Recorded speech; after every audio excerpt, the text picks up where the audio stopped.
19. El lugar estaba a muchos metros bajo tierra, lo más profundo a que se podía llegar. Era mayor que casi todas las celdas donde había estado, pero Winston no se fijó más que en dos mesitas ante él, cada una de ellas cubierta con gamuza verde. Estaba atado tan fuerte a una silla que ni siquiera podía mover la cabeza. O'Brien entró en la celda. Lo que hay en la habitación 101 es lo peor del mundo, le dijo. Un guardia trajo un objeto hecho de alambres. Era una jaula que en la parte de afuera tenía una especie de careta de esgrima con la parte cóncava hacia afuera. Lo peor varía de persona a persona.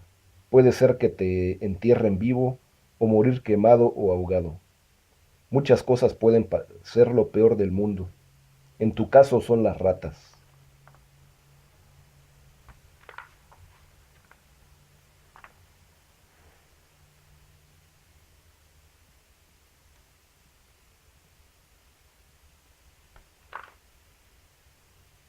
Winston se aterró.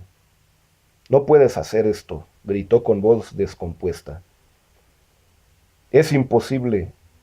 No puedes hacerme esto. Esto no es necesario. ¿Qué quieres que diga? El dolor no basta siempre, dijo O'Brien.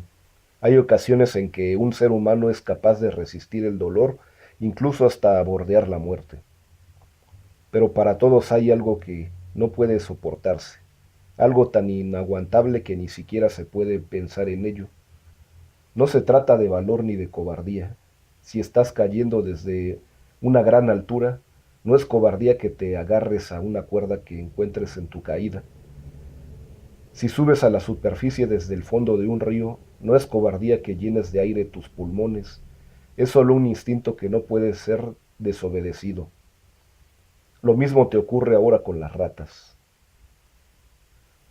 Para ti son lo más intolerable del mundo, son una presión que no puedes resistir por más que te esfuerces. Por eso las ratas te harán hacer lo que se te pide. Pero ¿de qué se trata? ¿Cómo puedo hacerlo si no sé lo que es? O'Brien levantó la jaula y la puso sobre la mesa más cercana a Winston. Este se sentía tan abandonado que más que nunca. Estaba en medio de una gran llanura solitaria, un inmenso desierto quemado por el sol, y le llegaban todos los sonidos desde distancias inconmensurables. Las ratas eran enormes y chillaban en su jaula. Tenían esa edad en la que el hocico se les vuelve hiriente y feroz. Winston oyó un profundo y desesperado gemido. Era suyo. La rata es carnívora, dijo O'Brien. Hay barrios pobres en los que las mujeres no se atreven a dejar solos a sus niños, ni siquiera 5 minutos porque las ratas los atacan y devoran. También atacan a los enfermos y los moribundos. O'Brien le acercó la jaula de las ratas y explicó. Tu cabeza quedará encerrada en la careta, y por otro lugar dejaremos entrar a las ratas. Locos de hambre, estos bichos se arrojarán a tu cabeza. A veces atacan primero a los ojos, otras veces se abren paso a través de las mejillas y devoran la lengua. La jaula se acercaba y el asqueroso olor de las ratas le dio en el olfato a Winston, como si hubiera recibido un tremendo golpe. Sintió violentas náuseas y casi se desmayó. Durante unos instantes se convirtió en un loco, en un animal que chillaba desesperadamente.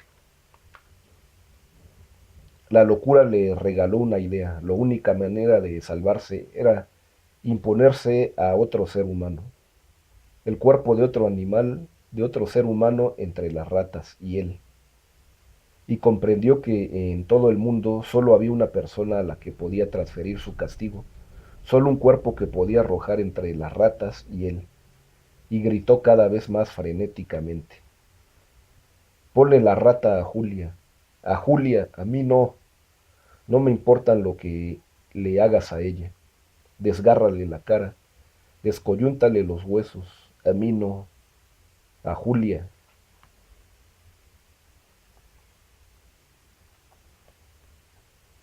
Caía hacia atrás hundiéndose en enormes abismos, alejándose de las ratas a vertiginosa velocidad.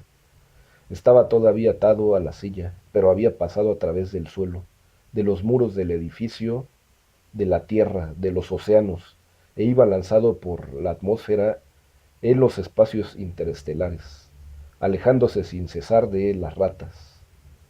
Se encontraba ya a muchos años luz de distancia, pero O'Brien estaba aún a su lado. Todavía le apretaba el alambre en las mejillas, pero en la oscuridad que lo envolvía sabía que la jaula de las ratas no había llegado a abrirse. Se durmió o se desmayó. Dejó de estar.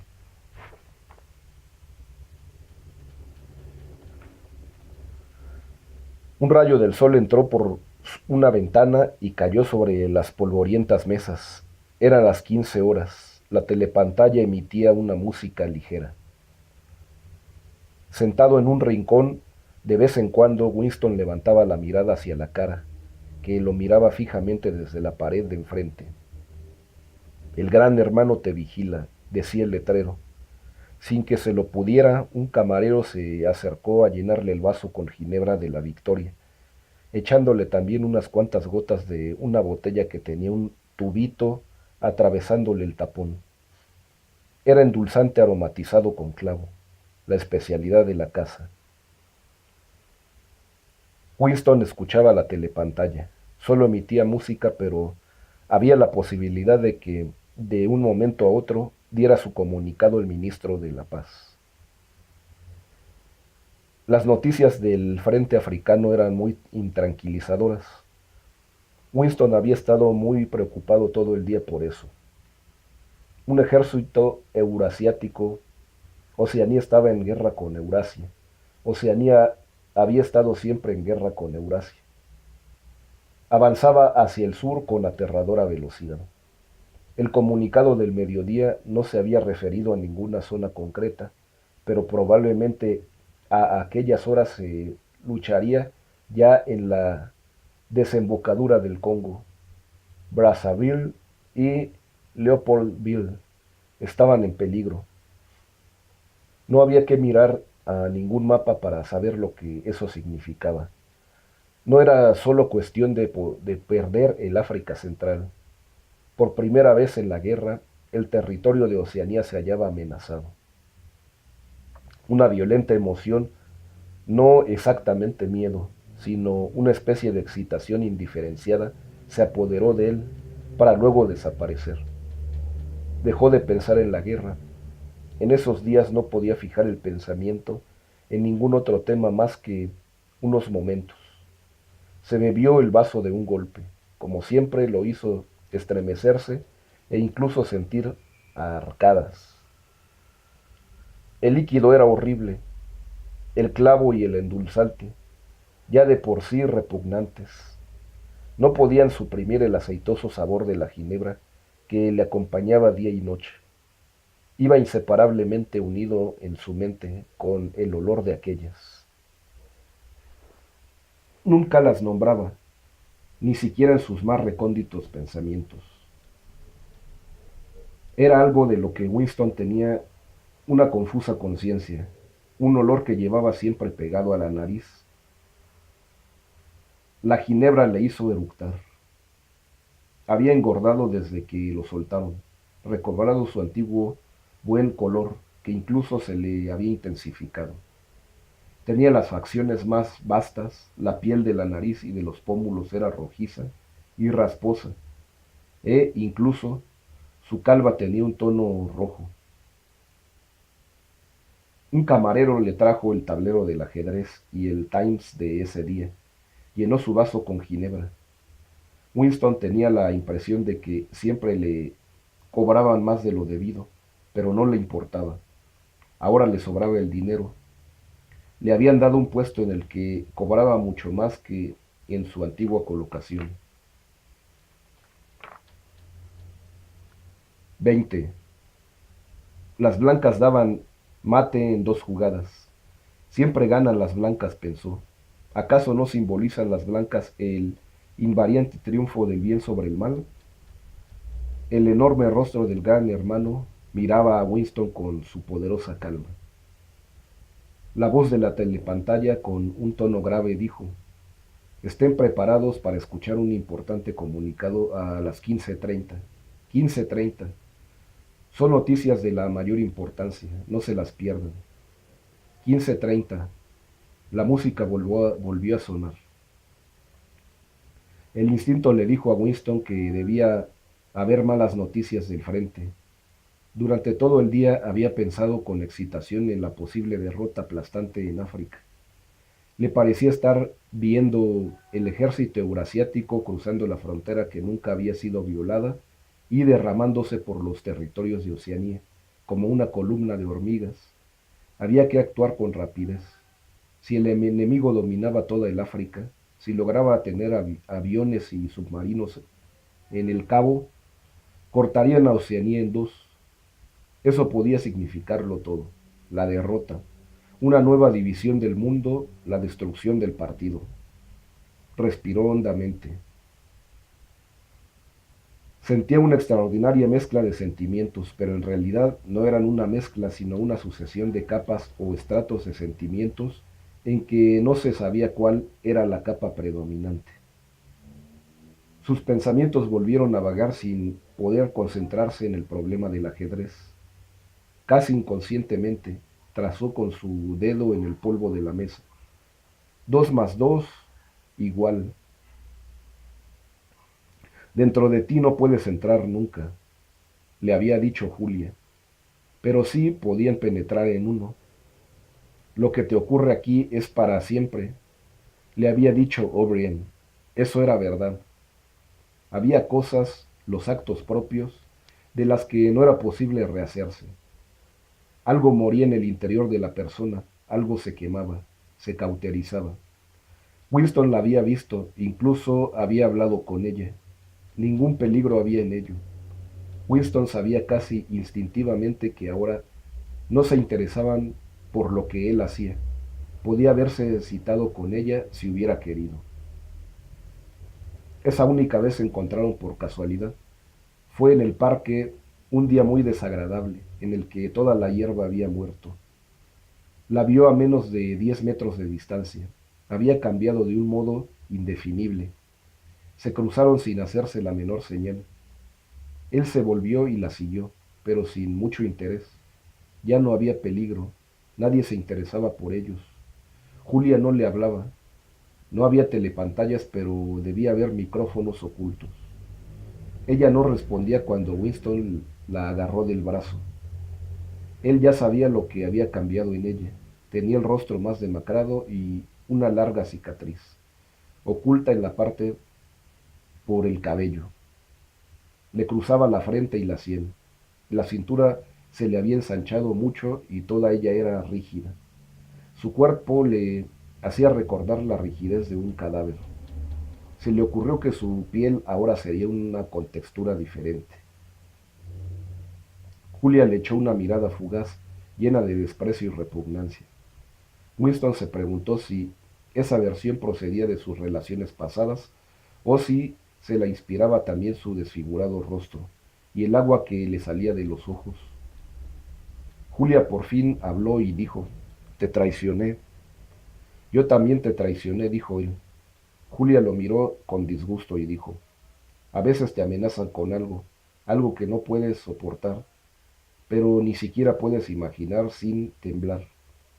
Y entonces dices: no me lo hagas a mí, hazlo con otra persona, con fulano de tal, y quizás pretendas más adelante que fue solo un truco y que lo dijiste únicamente para que dejaran de martirizarte y que lo que pensabas de verdad, pero no. Cuando ocurre eso se desea la verdad y se desea que a la otra persona se lo hagan. Crees que no hay otra manera de salvarte y estás dispuesto a salvarte así. Deseas de todo corazón que eso tan terrible le ocurra a la otra persona y no a ti. No te importa en absoluto lo que puedas sufrir, solo te importas tú mismo.